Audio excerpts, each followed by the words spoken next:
Entrando en 3, 2, 1, al aire. Buenas noches, astro amigos. Mi nombre es Aleta Carmona Casasa. Una disculpa que ahorita nos tardamos mucho en poder entrar a la transmisión, pero aquí tuvimos algunos problemitas técnicos y de logística, pero ya estamos para aquí, muy contentos con ustedes de estar en esta transmisión el día de hoy, jueves 8 de abril del 2021. Les damos la más cordial bienvenida por parte del Club Astronómico de Querétaro, José Franco, y el Club Astronómico de Bernal, quienes formamos parte de Noche de las Estrellas, sede Bernal, de la red de divulgadores de la ciencia de Querétaro y y del proyecto aspirante a Geoparque Mundial UNESCO Peña de Bernal y Triángulo Sagrado. También pues agradecemos al Centro Educativo y Cultural del Estado de Querétaro, Manuel Gómez Morín, por la difusión de las pláticas de astronomía a través de sus redes sociales. A todos ustedes los invitamos a que se queden aquí con nosotros el día de hoy. Y bueno, por lo mismo del tiempo y demás, vamos a pasar ahorita directamente al tema del día con nuestro compañero David Amador Díaz. Él es un tecnólogo mexicano. Actualmente se desempeña como director de innovación en Ojiva Consultores. Es miembro fundador de los Iberoamericanos. También ha sido voluntario activo en diversas organizaciones de difusión científica, promoción tecnológica e involucramiento político de juventudes. Ha representado a México y a Estados Unidos en diversos eventos internacionales y praxis parlamentarias. Ha trabajado con su equipo en 14 premios de comunicación política e innovación tecnológica en Europa, Estados Unidos y América Latina. Y el día de hoy nos presenta el tema La Era de Planck. Entonces, bueno, sin más, David, te cedo los micrófonos, por favor. Muchísimas gracias, Analet. Muchísimas gracias, Juan Martín, y a todos los del club. De nuevo, una disculpa por los problemas técnicos que tuvimos, pero pues ya estamos aquí. Si me permiten, vamos a llevar esta plática bastante rápido para ajustarnos al tiempo de la programación de las sesiones que tenemos cada jueves. Pues ya me presentó Analet, no creo que haya que añadir muchísimo más. Y pues del tema que les quiero hablar hoy es uno que creo que es de los más divertidos e interesantes dentro de la astronomía, rayando en las áreas de la física y, como veremos un poquito más adelante, de áreas secundarias o nuevas áreas de la ciencia y de la física, como la física cuántica. Básicamente este periodo se conoce como la época o la era de Planck. Ambas palabras o ambos términos son correctos. Solo época suele ser un poco más del término anglosajón si lo traduces literal, que cuando lo traduces como era. Incluso se le puede llamar el momento, y existe un término secundario que se llama la distancia de Planck. A final de cuentas, todos se refieren al mismo concepto que vamos a ver en breve. Max Planck fue un físico y matemático alemán. Fue bastante versado dentro de los estudios. Se graduó del equivalente a la preparatoria apenas a sus 17 años y empezó a estudiar física en la Universidad de Múnich. Se transfirió por un tiempo a Berlín, donde estudió física teórica, y regresó a Múnich a recibir su doctorado en filosofía, porque recordemos que en ese entonces, a finales de los 1800, el tema de la filosofía y la ciencia pues eran tratados como una, era la filosofía de la ciencia. Y en 1879 recibe su doctorado en filosofía con especialidad en física.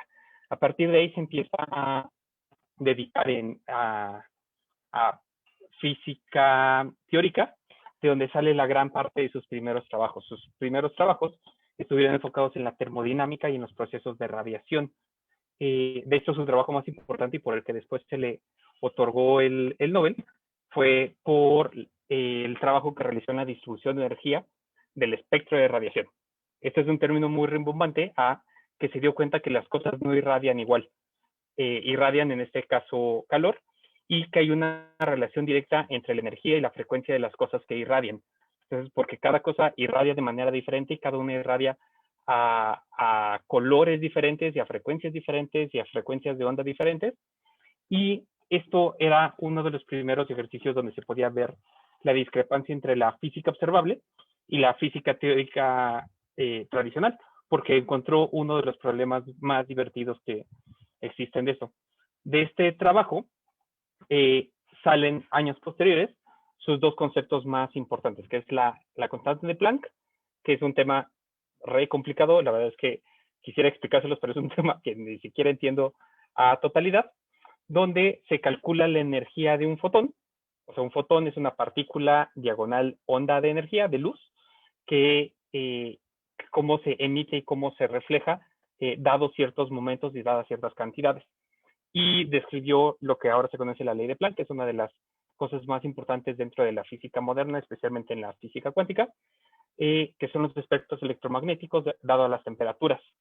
Estos trabajos inician esto ocurre a finales de 1800, entonces a principios de 1900 empiezan los primeros trabajos de la física cuántica sin siquiera saber que se llamaba así.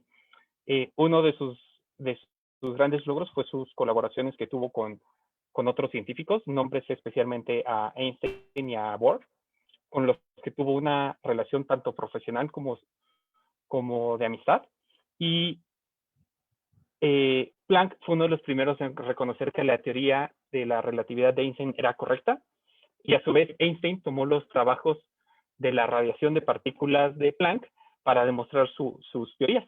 Entonces, a pesar de que hubo momentos donde pelearon a niveles personales por discrepancias en las interpretaciones de la ciencia, gran parte del trabajo que logró desarrollar Einstein fue porque se paró en los hombros de Planck. Y este trabajo que realiza Planck inicia lo que ahora conocemos, o sea, que se empezó a conocer desde finales de 1920, como la física cuántica. Que si lo quisiéramos explicar o si lo leyéramos del diccionario, es la física que estudia la naturaleza a escalas muy pequeñas. Muy pequeñas no me estoy refiriendo a centímetros, o a milímetros, o a nanómetros. Nos estamos refiriendo a básicamente escalas subatómicas, atómicas y subatómicas, y la radiación que tienen con las fuerzas. Porque pues las cosas a ese tamaño no reaccionan como nosotros esperamos que reaccionen las cosas en la física normal o en el mundo, en lo que nosotros podemos observar. Una de las cosas más interesantes de conocer la ciencia o hacer ciencia es que la ciencia más avanzada no debería ser muy diferenciable de la magia. Y nos seguimos maravillando con los conceptos y con los primeros problemas que logró poner Planck hace prácticamente 120 años para describir el mundo de las cosas pequeñas. Y no solamente a más de 100 años del descubrimiento de estos conceptos siguen siendo maravillosos, sino que seguimos descubriendo nuevos horizontes y nuevas puertas donde el estudio de la física cuántica nos puede llevar. Estudia, entre otras cosas, si lo necesitáramos definir un poco más, las escalas subatómicas, que son mucho de lo que ocurre entre un electrón, un protón, un neutrón. ¿Se acuerdan del modelo que todos aprendimos en la secundaria, que está el núcleo y alrededor de él giran electrones? Dentro de ese espacio es donde se estudian otros compuestos, otras cosas que componen las cosas más elementales. Y a partir de ahí para abajo, se parte un poco la discusión de ya no existe nada más pequeño que eso, o ya no vale la pena estudiar nada más pequeño que eso, si llegamos a los quarks y a los gluones y a otros conceptos físicos súper locochones. Ahora, el doctor Ignacio Latorre de la Universidad de Barcelona explica esto de una manera bastante didáctica. Él propone un experimento donde nosotros salimos a la calle, a cualquier calle. Imaginen que salen afuera de su puerta, en sus casas, y ven un coche. Puede ser rojo, puede ser azul, pueden ver un bote de basura, pueden ver un perro, pueden ver un niño. Da exactamente igual en los campos cuánticos. Y ustedes, pues, ven un coche. Somos capaces de ver un coche porque la luz, o sea, los fotones, rebotan en ese coche en cierto ángulo, en ciertas propiedades físicas, rebotan en el coche y salen hacia nuestro ojo. Nuestro ojo lo capta, lo procesa y nos damos cuenta que hay un objeto ahí, un coche en este caso, o una llanta, o un perro, un niño, da exactamente igual. Pero las cosas en la física cuántica no funcionan así. Por eso uno de los conceptos que más escuchamos relacionados a esta ciencia es que cuando mides las cosas, las alteras. Y esto tiene una explicación bastante divertida, porque si en este ejemplo del coche rojo le estamos disparando un foco o el sol, le está disparando un fotón, y este fotón rebota y nos da a nuestros ojos. Y no pasa nada porque es una cosa diminuta que transporta luz a través de una partícula y de una onda al mismo tiempo. Pero, ahora, si este fotón en escalas o magnitudes que podamos entender, básicamente sería darle un misilazo a una cosa atómica, o sea, una cosa subatómica, como un quark. Entonces, cuando un quark o una cosa en esos tamaños tan pequeños recibe la excitación de un fotón o de cualquier otra cosa que nosotros seamos capaces de ver el rebote para poderlo medir, estas partículas tan pequeñas se alteran.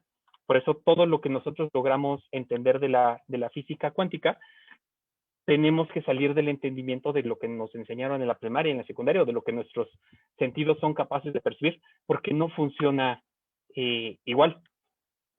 Y no funcionan igual que desafían nuestro sentido común. Por ejemplo, nosotros podríamos estar sosteniendo una pelota, y aquí y en China y posiblemente en Marte y en la Luna y en casi todos los planetas o en los soles, si tienes una pelota aquí y la sueltas, nuestra lógica dice que va a caer, porque hemos visto y sentido la gravedad de decenas de millones de veces desde que nacimos. Pero la física cuántica no reacciona igual, no están atados de la misma manera a las fuerzas elementales que nosotros sentimos, como la gravedad o el electromagnetismo. Y de ahí salen ejemplos súper locos, como que, por ejemplo, en la física normal, es bastante fácil saber dónde te encuentras y a qué velocidad vas. Es una ecuación que todo el mundo vimos en segundo, primero y secundaria, de velocidades igual a distancia sobre tiempo. No necesitas muchas variables para poder explicar este fenómeno. Pero hablando a escalas cuánticas, somos matemáticamente incapaces de determinarlo, y ni siquiera podemos saber exactamente dónde se encuentra una partícula cuántica, sino podemos solamente determinar la probabilidad expresada de que esa partícula cuántica se exprese ahí. Entonces, los científicos lo que hacen es, si lo resumimos, si lo super simplificamos, pues es disparar un fotón a donde probablemente hay una cosa cuántica y esperar que el fotón rebote y nos dé información de la cosa chiquitita que está ahí. No tenemos otra manera a la actualidad de medirlos más que incitarlos. Puede ser un fotón, puede ser campos electromagnéticos, puede ser estática, hay muchísimas maneras, pero pues básicamente necesitamos de alguna manera interactuar con estos campos y estas energías tan pequeñas para poderlas medir. Ahora, ¿cómo inició esta ciencia? Inició porque a Planck, como maestro, cuando era maestro de física teórica, alguien le encargó un trabajo de calidad en los metales.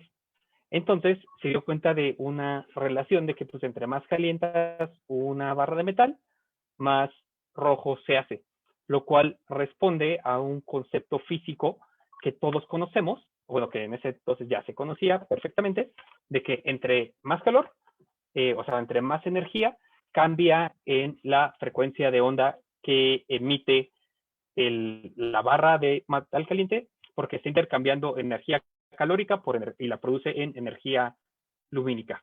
Entonces, Planck se dio cuenta que no importaba cuánto calentaras una barra de metal, no se hacía verde, no se hacía azul, no se hacía morada, y eventualmente no se iba a hacer invisible, porque cuando la luz que proyecta la barra de metal caliente sale de nuestro extremo izquierdo, creo que lo ven en su pantalla, en lo más morado, sale del espectro visible para los ojos.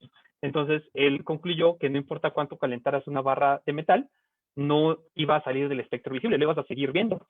Entonces, pues, ¿cómo ocurría eso? Si eso ocurría con la energía de los soles, ¿por qué no iba a ocurrir igual con una barra de metal? Y que eventualmente, pues, plantea una serie de ejercicios y experimentos basándose en por qué la barra no cambia más de colores y por qué no se hace invisible. Y concluyó lo que en años después se llamaría física cuántica, que el metal no necesariamente es metal, o sea, no es un metal y ya, y que no existe en un plano continuo, o sea, no es una barra sólida, sino que a niveles muy, muy, muy pequeños en los que en ese entonces Planck no era capaz de medir, las partículas, los mini elementos que conformaban el metal, no eran fijos y sólidos, sino que trabajaban como osciladores, que fue el primer término que lo llamó. Y que estos osciladores no se hacían verdes, azules o morados, porque solamente podían emitir luz o energías cuando estaban configurados en ciertas frecuencias. Esa fue su conclusión lógica. Y pasaron un montón de años hasta que una serie de grandes científicos se apoyaron en el trabajo de Planck para poder definir esta nueva ciencia que era la física cuántica. Y Einstein se para primero sobre sus hombros, se da cuenta que la luz no necesariamente es una onda continua, sino que es una cadena o un flujo de fotones. Otro científico, y cada uno de estos merece por sí solos una conferencia completa, pero Rutherford explica que si la luz es un flujo de fotones, entonces tiene que existir de alguna manera física. Y logra determinar a través de un experimento donde rebotaba fotones contra ciertos tipos de metales y no rebotaban en sentido contrario, sino se disparaban a muchas cosas, a muchas direcciones, y determinó que existían en un núcleo, o sea, que sí tenían una masa. Bohr, que fue uno de los que mencionamos al principio, otro de los padres de la física cuántica, dice que solamente podemos verlos cuando están configurados de cierta manera.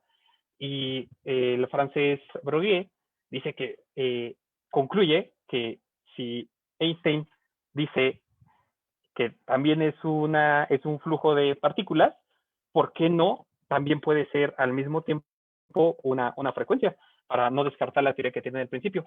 Y juntando todas estas mentes brillantes que trabajaron alrededor de 40, 50 años, pues lograron definir lo que es la física cuántica. Y son conceptos bien complicados, donde pues, yo pecaría de jactarme de entenderlos, como la mayoría de las cosas, no porque sean conceptos imposibles, como muchos tenemos la falsa creencia alrededor de la ciencia, sino que son conceptos que salen de nuestro entendimiento, porque no reaccionan igual como nosotros esperaríamos que reaccionan las cosas. Si tuviéramos que explicarlo de cierta manera, la arena no es arena en sí sola. La arena son un montón de granitos de arena que hacen la arena. El agua no es agua y ya, es un montón de oxígenos e hidrógenos, estamos yendo a una escala más pequeña, y otras cositas por ahí nadando, que juntos forman el agua. Y a su vez, las cosas no son solo cosas, están formados por átomos, y adentro de los átomos hay un montón de cosas y conceptos que apenas estamos descubriendo o empezando a entender, como los quarks, los leptones, la antimateria, que también merece una conferencia por sí mismo, los bosones, etcétera. Segundo.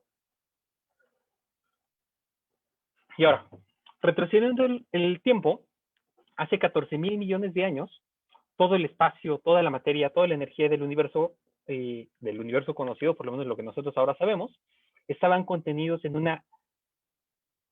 Imaginen el área que toda la materia del universo estaba condensada en una parte de la billonésima parte, o sea, váyanse al orden de por lo menos ponerle 12 ceros del punto del píxel que se ve en el centro de su pantalla. Y tuve que hacer ese píxel grande para que lo pudieran notar.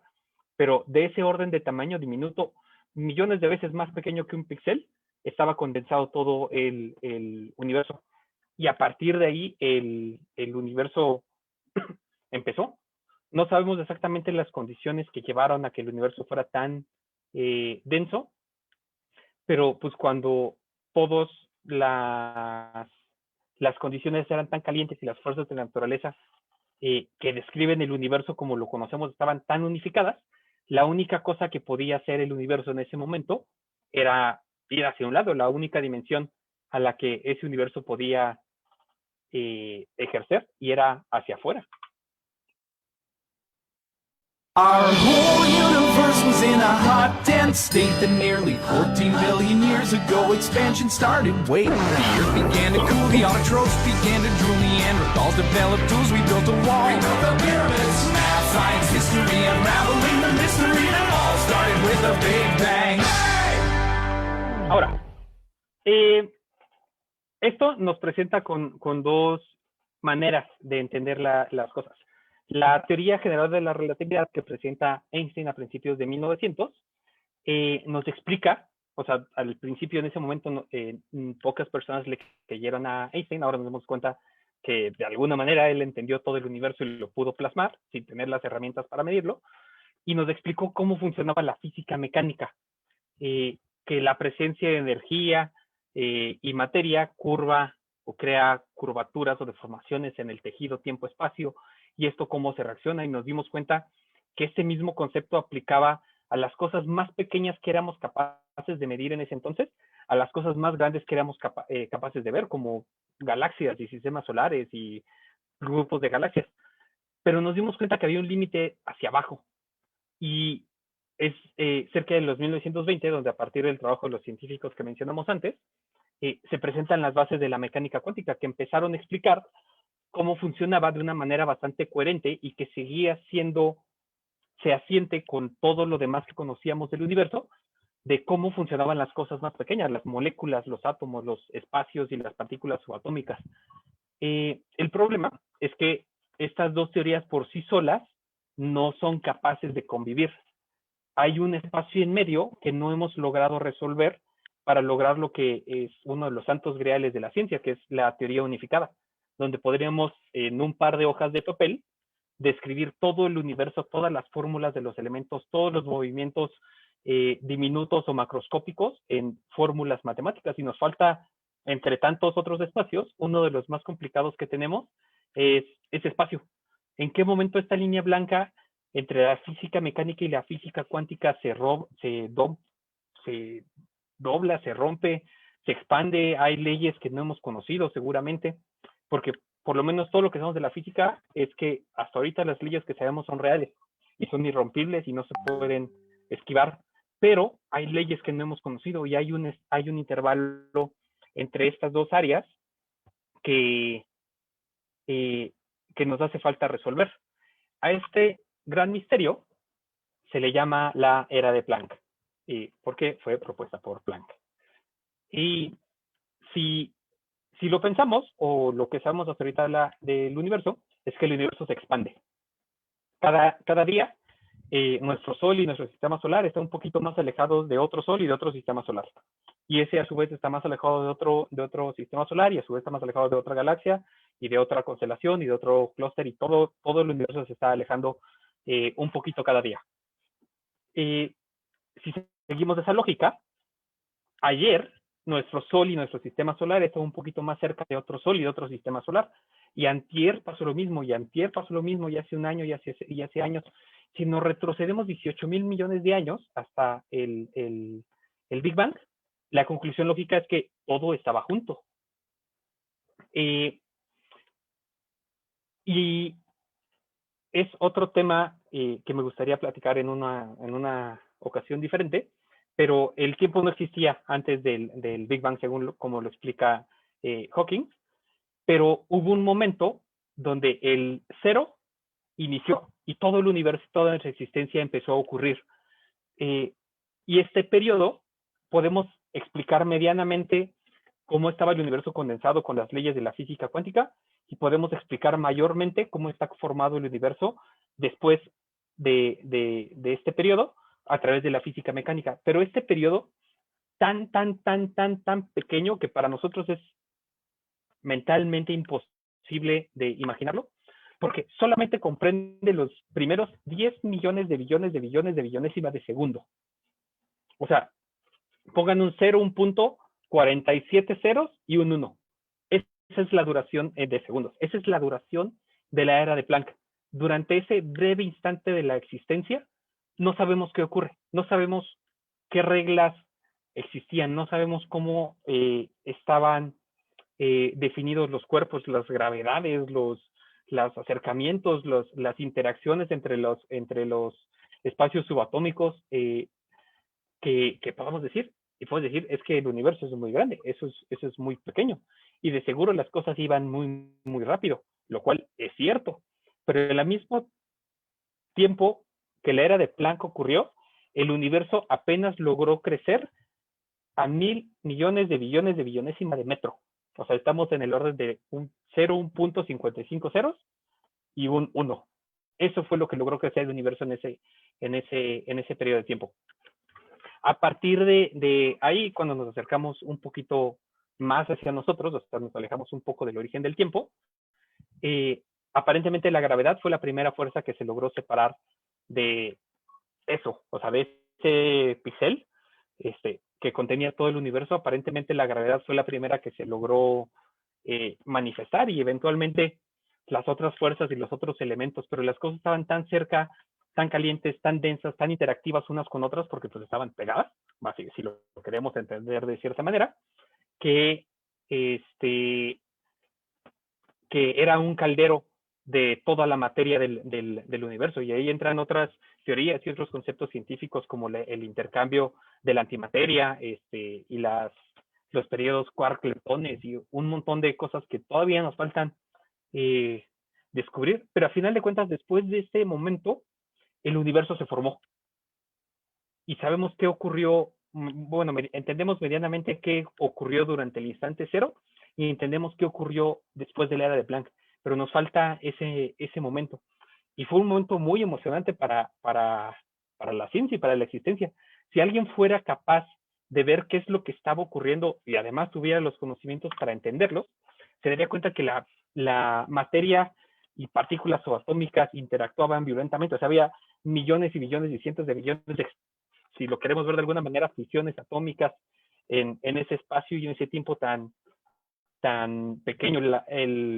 Este píxel era tan caliente que la antimateria y la materia se aniquilaban unos a otros, y afortunadamente ganó la materia, porque si no, nosotros no existiríamos, el universo no existiría.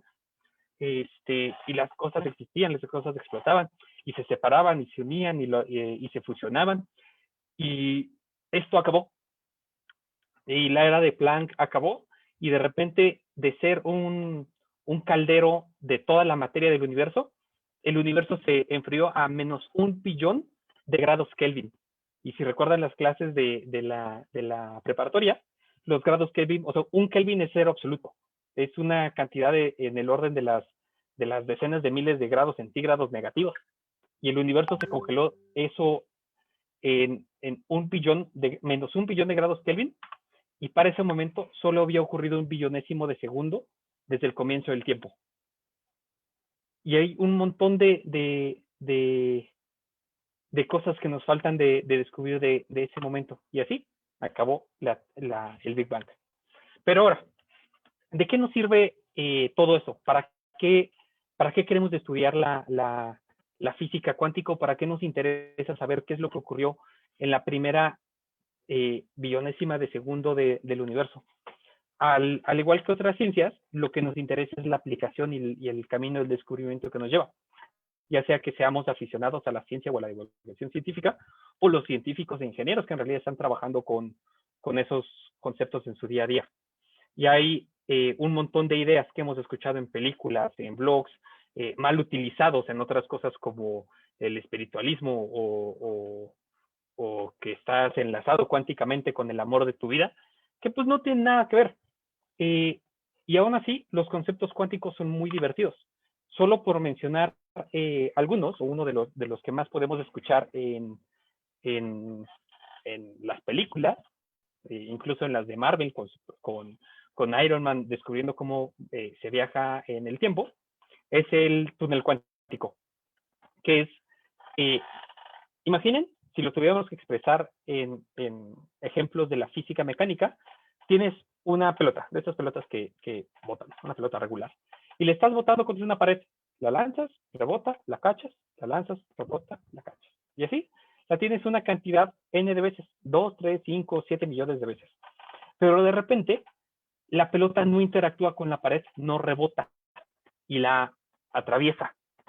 Y esto tiene que ver con conceptos muy locochones como la superposición de onda, y lo que en general se llama el túnel cuántico, donde dos cosas no interactúan y pasan de por sí una sobre otra, sin tocarse. Ahí recuerden que las cosas ahí en los espacios subatómicos son muy pequeños, pero a su vez son tan grandes que es muy poco probable que las cosas se toquen en esas magnitudes del tamaño. Y esto suena mucho a ciencia ficción, pero si no fuera por este efecto, nosotros en el planeta Tierra y seguramente en otros planetas, si es que la vida existe, no existiríamos. Porque esto lo vemos y lo notamos todos los días. El ejemplo más claro que tenemos del túnel cuántico es la fisión nuclear. Nuestro Sol, como bien todos lo saben, no es fuego, no es una bola de fuego que consume algún combustible, sino es un montón de hidrógeno que están chocando de alguna manera. pero no todos los átomos de hidrógeno logran chocar, sino que algunos se atraviesan uno sobre otro, crean un túnel cuántico y los fotones de estos se intercambian entre un hidrógeno y otro, y eso es lo que crea la fisión nuclear, y es lo que permite la emisión de la luz y la energía solar. Entonces, nosotros, nuestra mera existencia como planeta, se debe en gran parte a un fenómeno físico cuántico que pocos logramos conocer.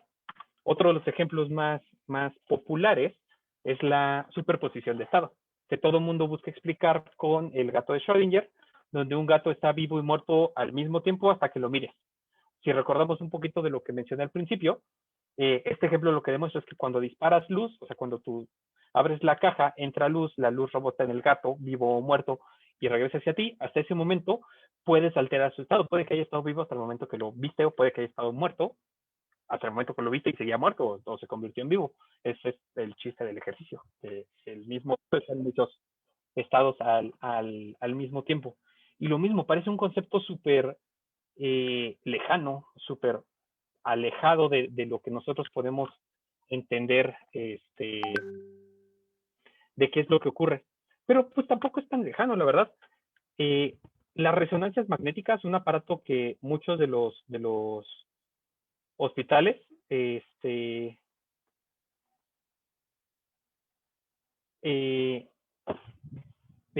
en la actualidad, en realidad lo que hace la máquina de MRI es que, usando conceptos de electromagnetismo, incita a todos los átomos de hidrógeno de tu cuerpo a girar hacia acá y girar hacia acá, no en turnos, sino al mismo tiempo.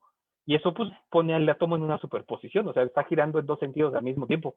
No hay una manera que yo se los pueda demostrar con mis manos, porque mis manos están atoradas en una posición cuántica visible.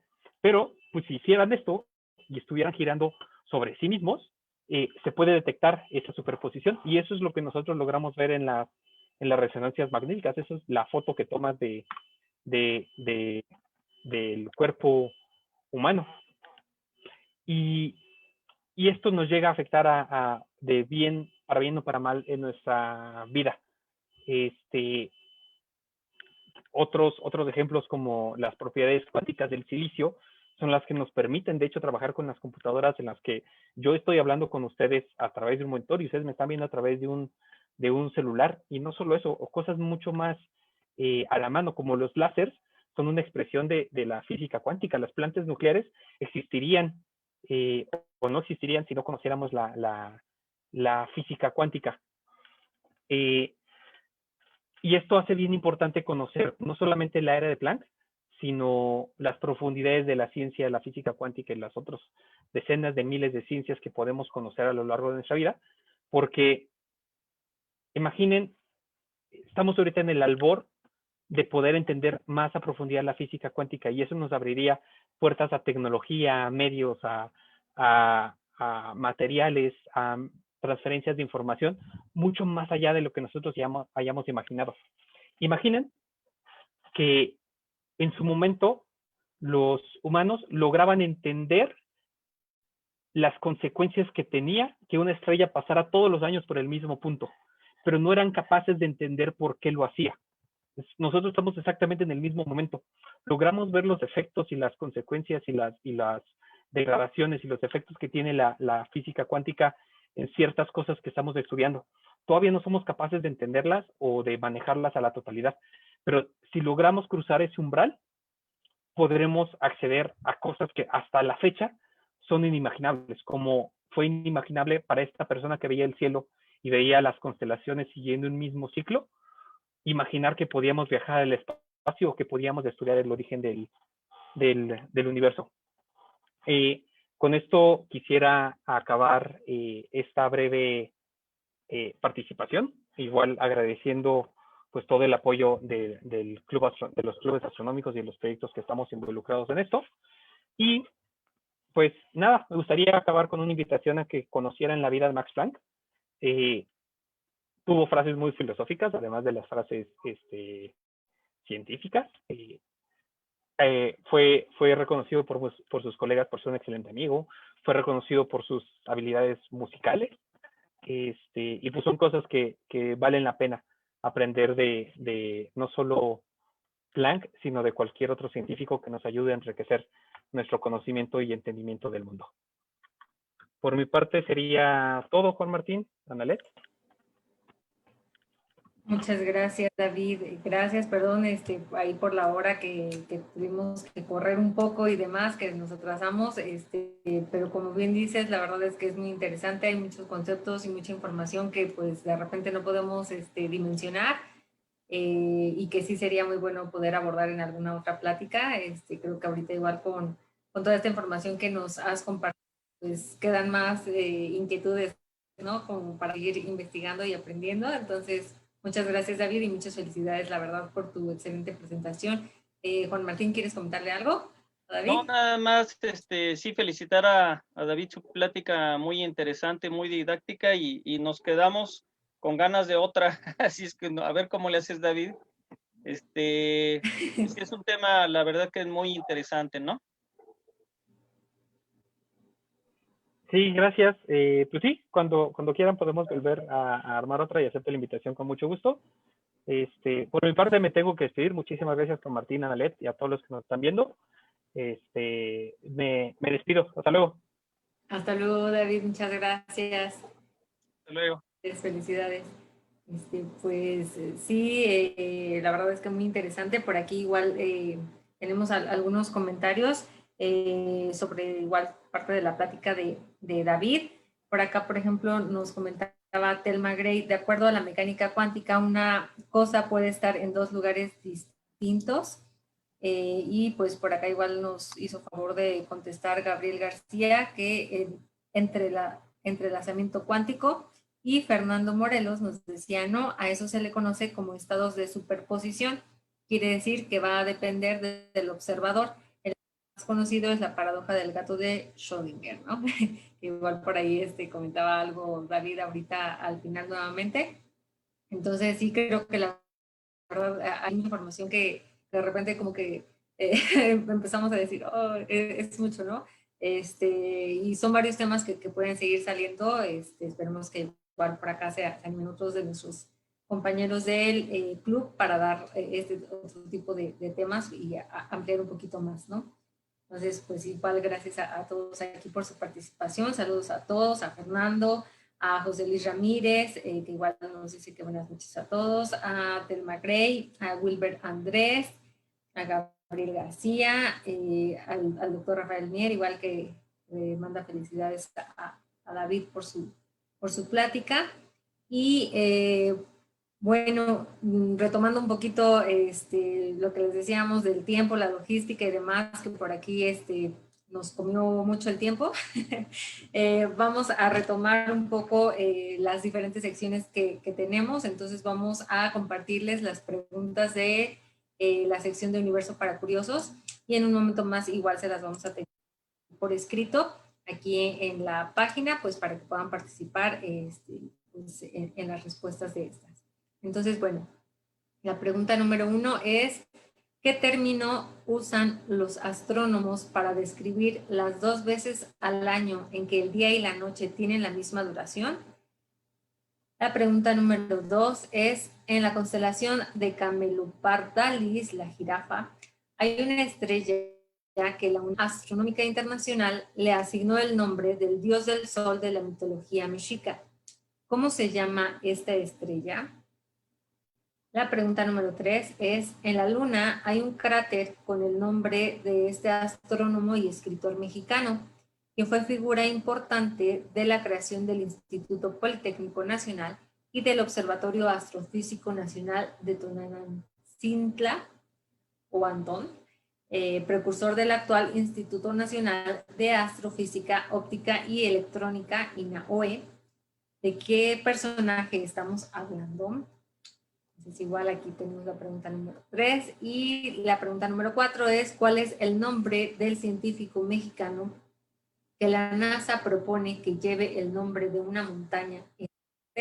Esta igual es una de las últimas noticias que hemos estado escuchando en las redes, Entonces, pues esperemos que igual puedan tener un poco de noción al respecto. Y pues retomando por aquí igual parte de nuestro programa y todo, pues nuestra compañera Jocelyn ya viene aquí en camino a conectarse en un momento más. Y pues mientras estaríamos pasando a la sección de Juan Martín, por favor, para igual adelantarnos un poquito, y entonces pasaríamos a la sección de Observando el cielo desde casa, para que estemos al pendiente de qué es lo que vamos a estar viendo en estos días, y pues que estemos por acá presentes. Muy Entonces, bien, con mucho Juan gusto, Martín. Anale. Voy a compartir la pantalla para ver esta sección. ¿Por ahí sí se ve? Sí, está cargando. Listo. Ok, bueno, pues vamos a ver esta sección de Observando el cielo desde casa, del 8 de abril al 14 de abril. Recordarles que las horas están en tiempo del centro de México y son para el hemisferio norte.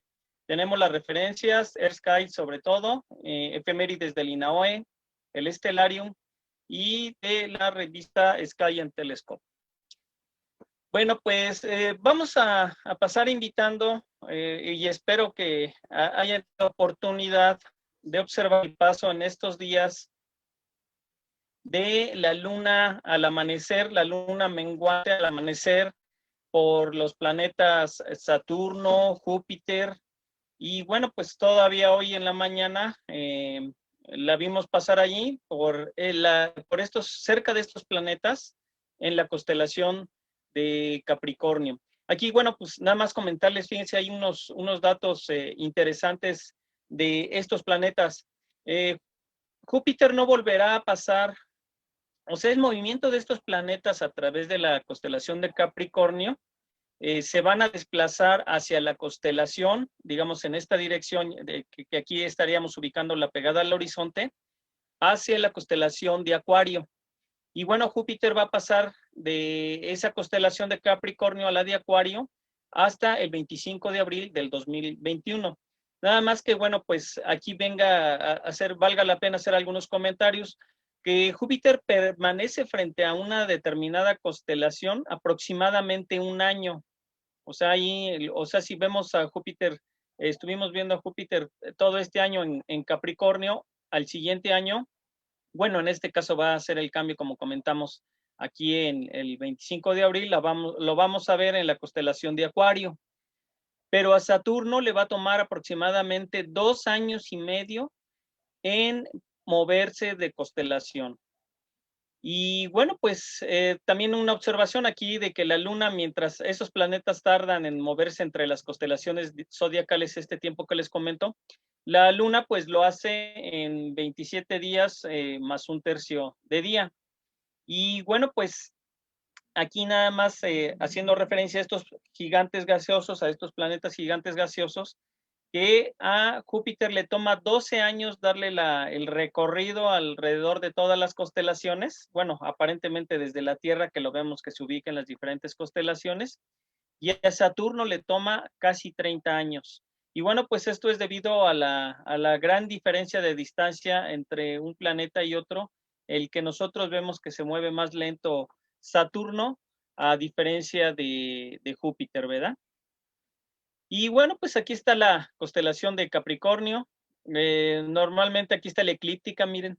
Y para qué está la constelación de Acuario, nada más este mapita para comentarles cómo es la constelación de Capricornio. Normalmente entre los aficionados lo conocemos, y díganme si no, como el bikini o como la sonrisa del payaso, ¿no? Entonces es una manera en que nosotros identificamos a esa constelación. Y bueno, pues ahora vamos a hablar, hemos estado comentando que usamos a la Osa Mayor en esta época de primavera para localizar a la estrella polar, y aquí tenemos a la Osa Mayor, a la cacerola, más bien al asterismo de la cacerola, con la estrella Merak y Dubhe, 5 veces la distancia nos va a llevar a la estrella Polaris. Y bueno, pues aquí vamos a hacer un paréntesis también para comentar cosas interesantes de la estrella polar. Actualmente la estrella polar exactamente no se encuentra en el norte celeste, sino que está a un grado del norte celeste, ¿no? Esta es la realidad. Y esto para los astrofotógrafos es fundamental. A ellos sí les importa ese dato y tienen que apuntar con precisión al norte celeste. De hecho, tienen algunos pues retículas que lo llevan exactamente al norte celeste, tomando como base a la estrella polar, para que sus fotografías pues no salgan movidas y eso. Pero nosotros como aficionados que no realizamos astrofotografía, sino que nos importa más bien ubicar de una manera aproximada dónde está el norte celeste, bueno, pues le apuntamos a la Polaris. Pero resulta que cada vez, a medida que pasa el tiempo, la estrella polar se va a ir acercando cada vez más al eje celeste, al norte celeste, y va a estar a medio grado para el año 2102. Entonces, ese es el movimiento que va a seguir. Y por otro lado, en épocas pasadas, estamos hablando de épocas antes de nuestra era, bueno, la Polaris pues no era más que una estrellita que no representaba mayor importancia, y los griegos conocían a la estrella polar como Poenice, ¿no? Que pues se refiere a una antigua ciudad griega, pero imagínense que para aquellas fechas, hablamos entre el año 1500 y 500 antes de nuestra era, pues las estrellitas estas que tenemos aquí de la Osa Menor, Kochab y Perkad, allí justo se encontraban el norte celeste entre esas estrellitas. De hecho, todavía algunos les dicen como los guardianes del polo. Entonces, esto es debido al movimiento de precesión. Ya aquí ya no puse un mapita, pero ese movimiento de precesión es el movimiento de la Tierra a manera de un trompo, donde el eje celeste se está moviendo en un círculo, podemos decir, que dura 26,000 años. Entonces, incluso la estrella de Alpha Draconis, Tuban, algún tiempo por allá del año 3000 antes de nuestra era, pues era el norte celeste. Y estas dos estrellas de la Osa Menor, que ahora las tenemos aquí, pues también llegaron a ser alguna vez el eje de la Tierra, apuntaba entre esas dos estrellas. Y también la estrella Polaris, viene del latín, que es Stella Polaris o estrella polar, y también es conocida como la estrella de navegantes. Bueno, pues eso ya es actualmente. Pero estas estrellitas de la Osa Menor, de esta cacerola pequeña de Kochab, se encuentra a 126 años luz de distancia, y Perkad es más distante, está a 400 años luz de distancia de nosotros, ¿no? Entonces, la polar está a poco más de 400 años luz de distancia. Entonces, pues nada más ahorita, como estamos hablando de estas constelaciones que nos sirven, la Osa Mayor, este asterismo de la cacerola para localizar a la polar actualmente en nuestra época, pues se me hizo interesante hacerles estos comentarios. Y bueno, eso de las osas, pues es una leyenda que ya saben cómo era el dios principal de los griegos. Bueno, de los romanos Júpiter y Zeus para los griegos, y de su esposa Juno para los romanos, y Hera para los griegos, donde, bueno, pues se supone que la Osa Mayor era Calisto, una bella doncella que se escondía en un bosque, pero fue seducida por Júpiter en este caso, y bueno, procrearon a un hijo.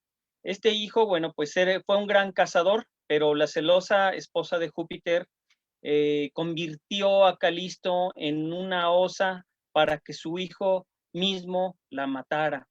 Pero justo cuando iba a ocurrir este suceso, Júpiter convirtió al hijo de Calisto también en un pequeño sesno y evitó que ocurriera esta tragedia, y a los dos los puso en el cielo, en estas dos constelaciones. Bueno, esto es lo que relata según la mitología romana, que bueno, pues de alguna manera es una copia de la griega, y hay varias versiones, ¿no? Pero pues esta es la versión de las dos osas.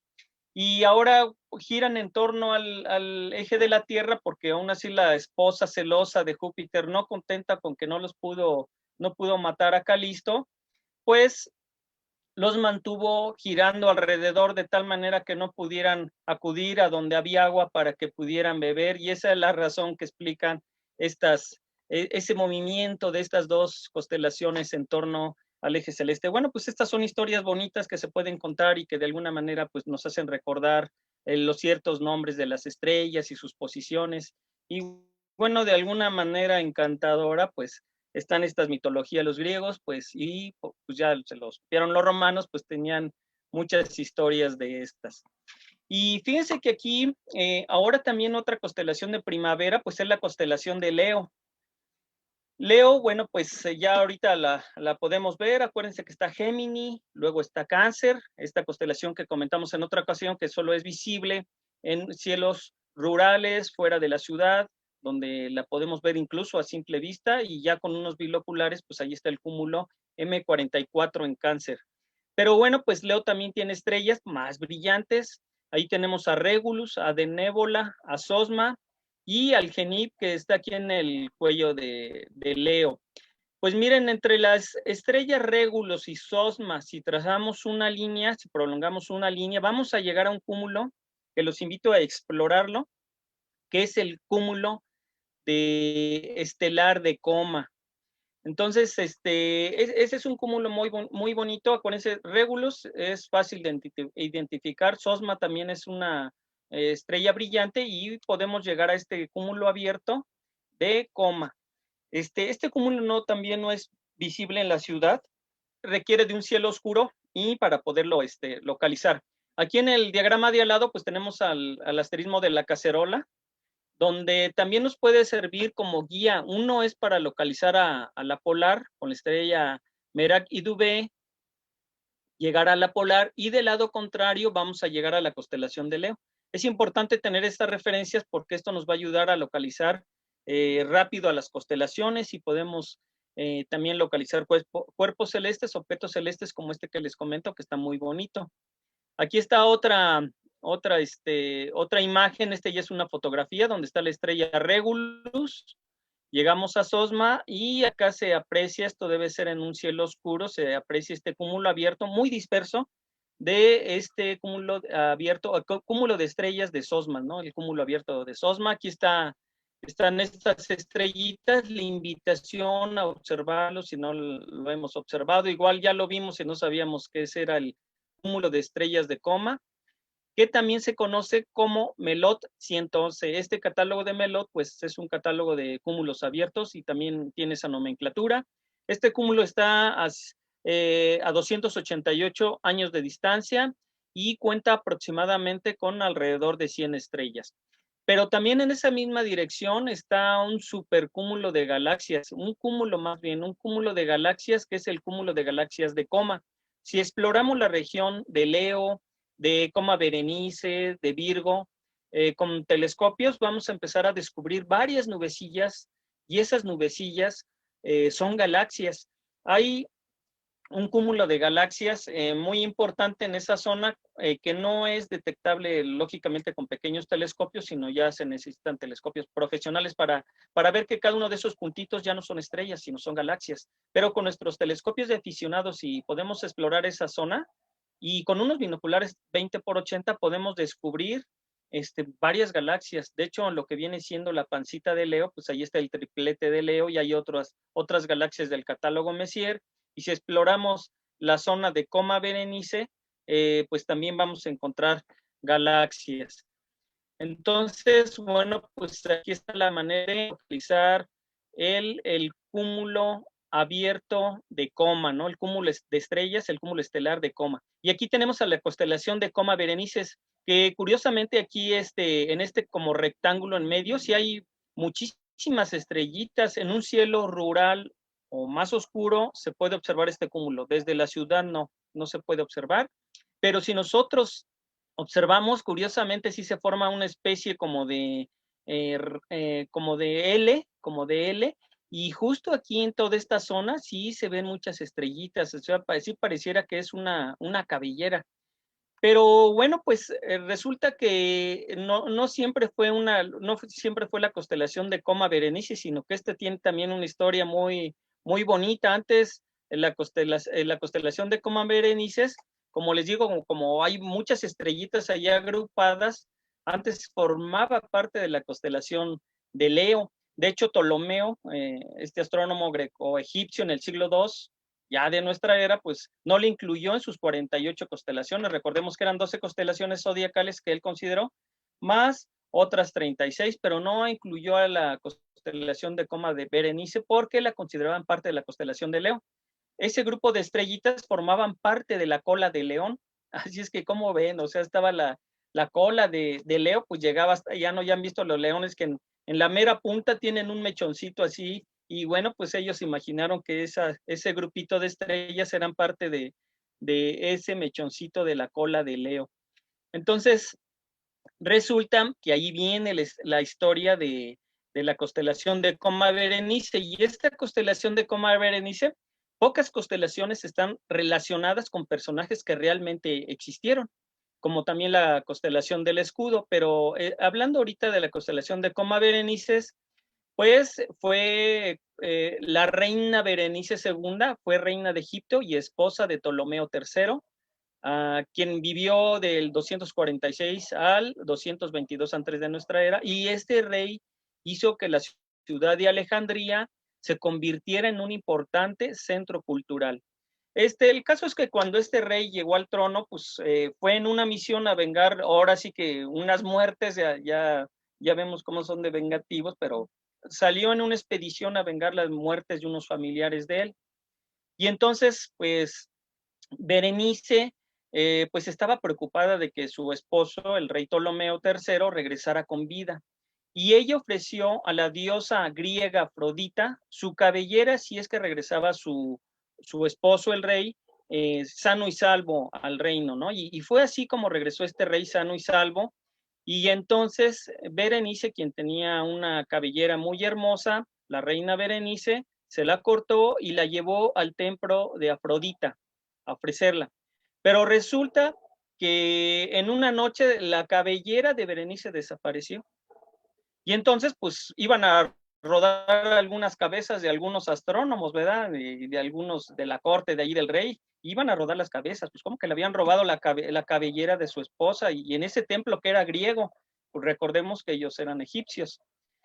Entonces resulta que apareció también un astrónomo de la corte muy inteligente, que incluso se dice que conoció a Arquímedes de Siracusa, si no me recuerda, de Siracusa. Arquímedes, este gran genio, también griego.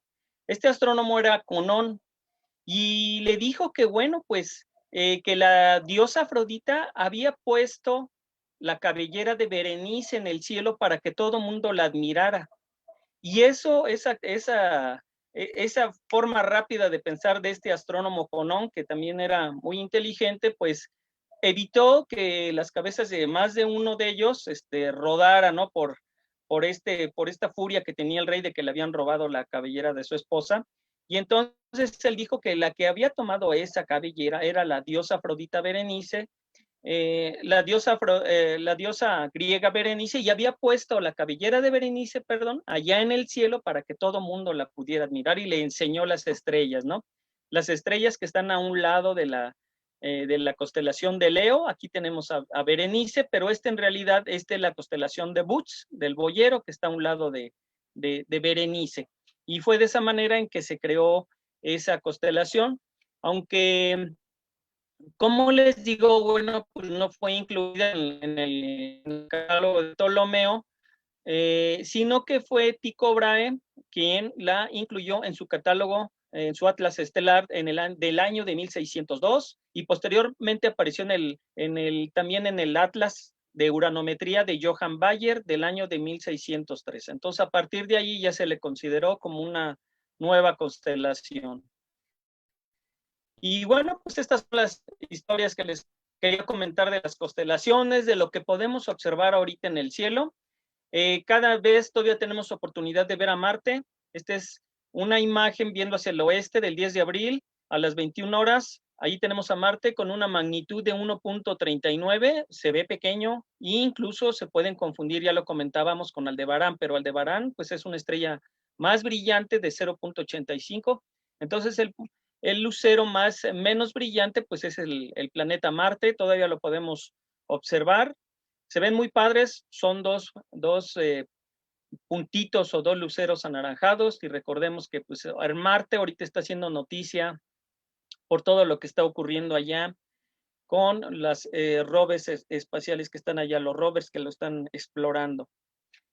Y bueno, pues viendo hacia el sur, también son imágenes del 10 de abril, 21 horas, hora del centro de México. Nosotros podemos observar a la estrella Sirio y muy pegada hacia el horizonte a la segunda estrella más brillante del cielo, que es Canopus. Es una zona rica en cúmulos globulares. También la invitación es a explorar toda esa zona con binoculares o telescopio, o simple y sencillamente, si nos encontramos en la ciudad, a maravillarnos de esas dos estrellas. Viendo hacia el este, pues aquí están los perros de casa, aquí está de la constelación de la que acabamos de hablar, la cabellera de Berenice, y por acá está la constelación de Leo. Recuerden que por esta zona, pues, está el cúmulo estelar de Coma, ¿no? Para buscarlo y disfrutarlo.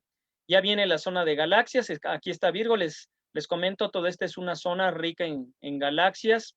Desde aquí, desde Leo, para esta zona de Coma y de Virgo. La Osa Mayor, pues ya les conté, la usamos ahora para localizar a la estrella polar, y por acá tenemos a la estrella Kochab y Percab. Viendo hacia el cenit, a esas mismas horas, pues tenemos a Leo, tenemos a Cáncer, tenemos acá la cabeza de la hidra. En un cielo oscuro, pues este circulito de estrellas se distingue muy bien. Tenemos a Gémini, entonces pues allí está todas estas estrellas que también, bueno, pues allá hay cúmulos abiertos y cúmulos globulares que podemos explorar. Y al amanecer, pues no nos perdemos el espectáculo. Este es del 11 de abril a las 5 de la mañana, de Júpiter, muy brillante, una magnitud de menos 2.11, la constelación de Capricornio, y a Saturno lo tenemos con una magnitud de 0.75.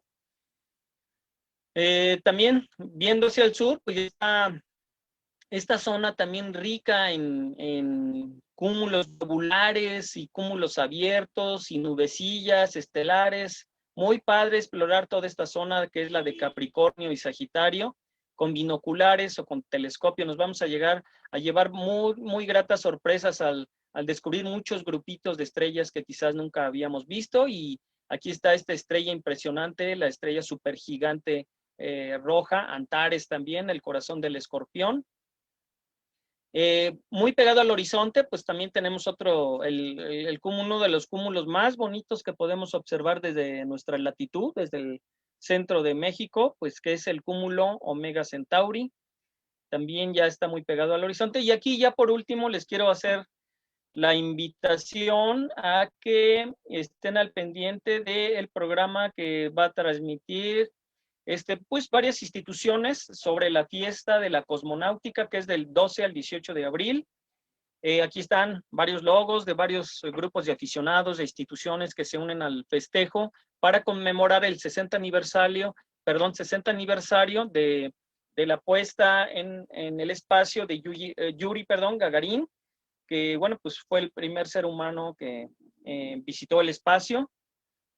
Y bueno, pues nosotros vamos a participar, el Club Astronómico de Querétaro José Franco y el Club Astronómico Bernal, con una plática el próximo martes, el próximo martes 13 de abril a las 21 horas, con el tema de la exploración espacial en nuestra vida cotidiana. Es un tema muy bonito donde vamos a descubrir que toda la tecnología y la mejor tecnología que se ha invertido en el cielo, en la exploración espacial, en llegar al espacio, pues le estamos disfrutando hoy en día en nuestras vidas. Hay muchas cosas que no nos imaginamos que fueron hechas gracias a la tecnología que se desarrolló para poder viajar al espacio.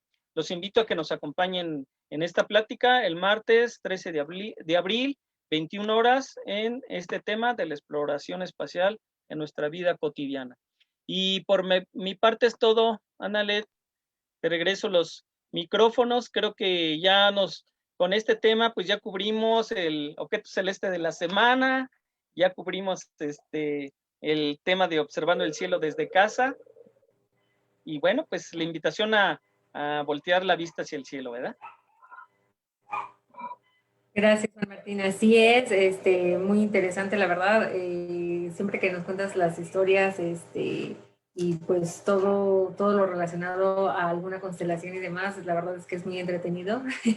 Y pues creo que igual nos ayuda mucho a poder identificar, ¿no? Que existen más constelaciones, porque pues a lo mejor a veces nada más conocemos una que otra y de repente es así como que, también existe esta otra, ¿no?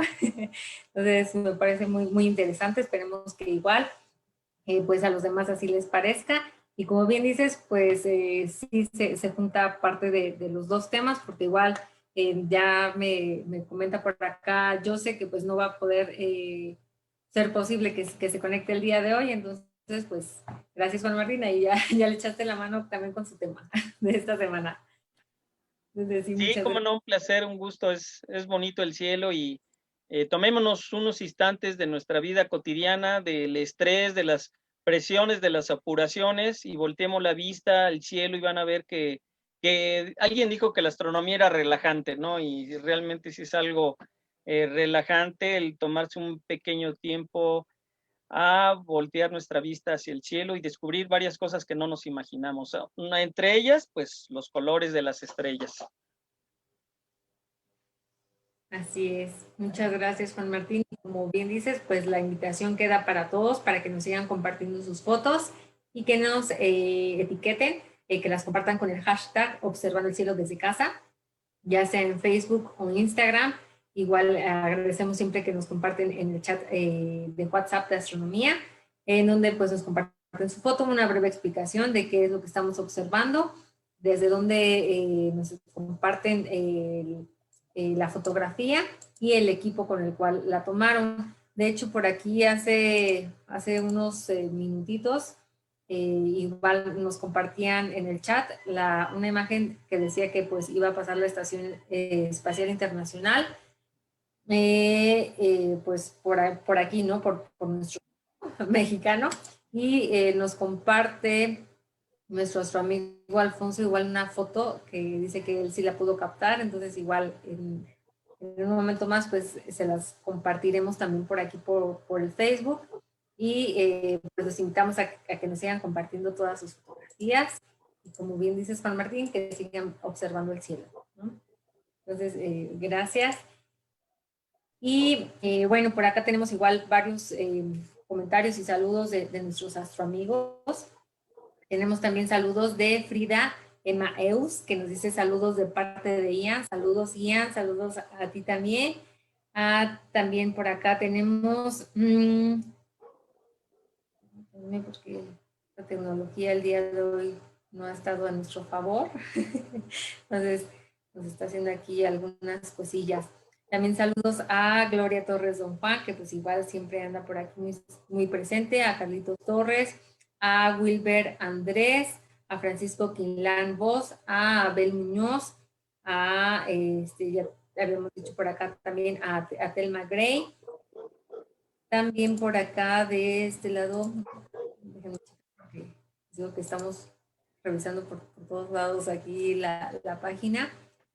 También saludos a José Luis Ramírez, a Aida Pérez, a Mora Mora, a Miguel Ángel Barragán Sosa, a Juan Carlos Álvarez Gandara, a Luis Guzmán, a Mara Olvera, Emanuel Martínez, Susana Mejía, Iván Celis, Gustavo Menchaca, Marbella Cota, a Javier Mata, a Pedro Luis Avellanada Chávez, a Greta B.C. Casaza, a Federico Niño Wisman, a Marco Arturo Niño Silva, a Oscar Merino y pues a todos los que igual nos hacen el favor de estar compartiendo por aquí el enlace. Entonces, pues eso siempre nos ayuda a llegar a más personas, entonces a difundir el tema de la astronomía. Entonces, pues igual, muchas gracias. De hecho, también por acá, Telma Gray nos comenta, la astronomía es relajante y terapéutica. Y que pues muchas gracias, Juan Martín, que le encanta la explicación que nos das. Entonces, pues aquí está, ¿no? Igual, como siempre. Y bueno, entonces vamos a pasar a las respuestas de la sección de Universo para Curiosos. Entonces voy a leer las preguntas con las respuestas correctas. Por aquí tengo solo identificada la participación de uno de nuestros astroamigos, pero pues igual lo revisamos. Y bueno, tenemos por aquí la pregunta número 1 es, ¿qué término usan los astrónomos para describir las 2 veces al año en que el día y la noche tienen la misma duración? La respuesta correcta es equinoccio, que viene del latín noche igual.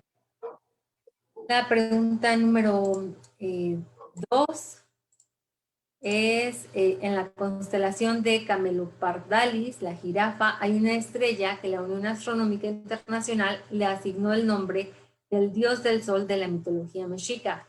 ¿Cómo se llama esta estrella? La respuesta correcta es Tonatiuh. La estrella Tonatiuh HD 104985 es una estrella A333 AL de magnitud aparente 5.8. Hasta el 2005 fue nombrada Tonatiuh por la Unión Astronómica Internacional dentro del concurso Name ExoWorks y fue propuesto por Andrés Eloy Martínez Rojas de la Sociedad Astronómica Urania de Morelos, México. Entonces, bueno, aquí tenemos igual un dato curioso, muy interesante.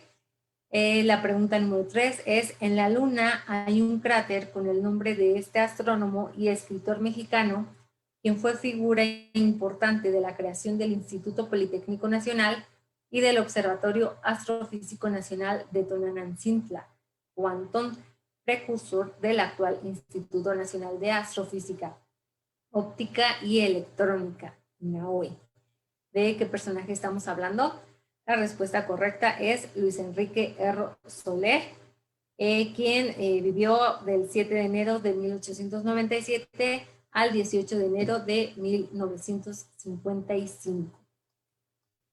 Y por último tenemos la pregunta número 4, es ¿cuál es el nombre del científico mexicano que la NASA propone que lleve el nombre de una montaña en Marte?